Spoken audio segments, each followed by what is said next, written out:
Good morning, Christina here at Halo Ink. Today I'm going to show you how to oil your drive shaft. This should be done once a week. So the first thing we're going to do is we're going to move our needle placement to placement number 15.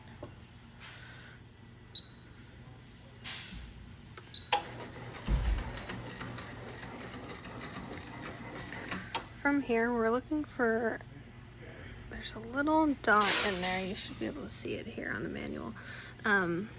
Inside there, and we're going to put 3 drops of oil in the top of that shaft.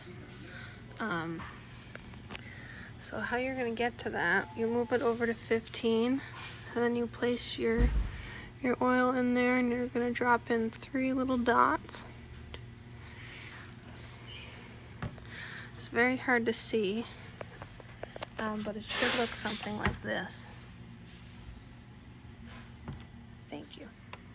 Christina again at Halo Ink decided to take the front plate off for you so you could see a little better. So it's right here. It's gonna be that spot right in here.